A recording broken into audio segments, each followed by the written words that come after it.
OCD यानी कि obsessive compulsive disorder क्यों होता है? ओसीडी होने के 3 मुख्य कारण हैं। एक जैविक यानी कि बायोलॉजिकल कारण, दूसरा साइकोलॉजिकल कारण और तीसरा सामाजिक कारण कि जहाँ पे घर परिवार में या वातावरण में कोई घटनाएं बनती है। तो आइए हर एक कारण को थोड़ा विस्तार से समझने की कोशिश करते हैं। बायोलॉजिकल कारण यानी आपके शरीर के अंदर कुछ होना।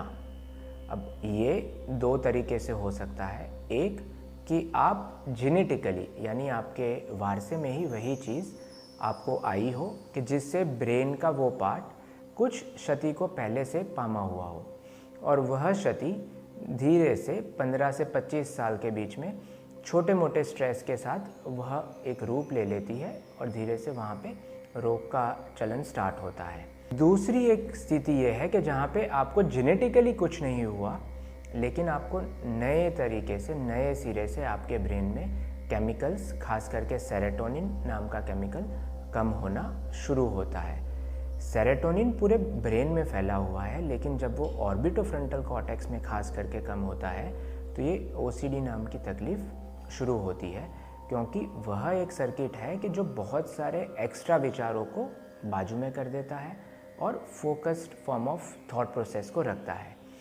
तो यह रहा बायोलॉजिकल यानी कि जैविक कारण। दूसरा बहुत ही इम्पॉर्टेंट साइकोलॉजिकल कारण है। वह व्यक्ति की सोच के साथ जुड़ा हुआ है, उसकी पर्सनालिटी के साथ जुड़ा हुआ है। कोई कहेगा कि परफेक्ट रहना बहुत ज़रूरी है, मैं कहूँगा हाँ ज़रूरी है, लेकिन ज़्यादा परफेक्ट रहना वह रोग का कारण बन सकता है। ज़्यादा पंक्चुअल रहना रोग की तकलीफ़ को पैदा कर सकता है। तो जो लोग ज़्यादा क्लीनलीनेस, ज़्यादा परफेक्शनिज़म या ज़्यादा पंक्चुअलिटी वाले हैं, ऐसी प्रकृति वाले लोगों को ओसीडी होने की संभावना ज़्यादा रहती है। दूसरी एक चीज़ जो स्वाभाविक तरीके से समझना है पर्सनालिटी में, कि जो ज़्यादातर चीज़ों में डरते रहते हैं, हर छोटी चीज़ में डर वो उनको जीवन को चला रहा है, ऐसे लोगों में भी चिंता रोग या ओसीडी होना बहुत सामान्य बात है।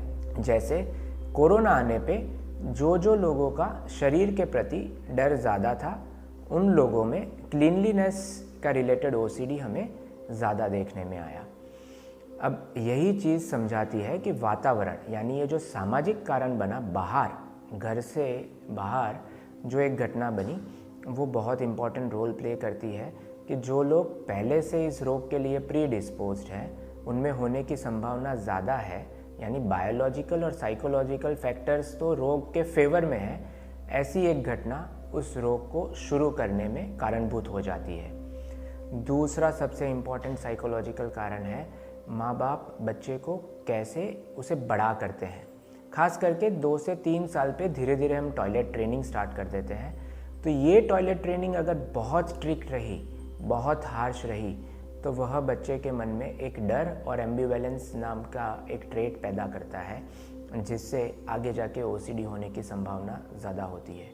बहुत स्ट्रिक्ट पेरेंटिंग या बहुत हार्श पेरेंटिंग यानी क्रिटिकल, ये भी ओसीडी होने में कहीं ना कहीं कारणभूत है। तो इस तरह हमने देखा कि ओसीडी होने के 3 मुख्य कारण हैं, बायोलॉजिकल, साइकोलॉजिकल और सोशल। ये तीनों को मिलाकर ही एक रोग पैदा होने में कहीं ना कहीं रीज़न बनता है। और जिस तरह से अगर बायोलॉजिकल रीज़न मुख्य है तो दवाइयाँ इम्पॉर्टेंट रहेगी, और अगर साइकोलॉजिकल और सोशल रीज़न इम्पॉर्टेंट है तो काउंसलिंग का मुख्य रोल रहेगा। तो आइए आने वाले वीडियो में हम देखेंगे कि ओसीडी की ट्रीटमेंट क्या रहती है।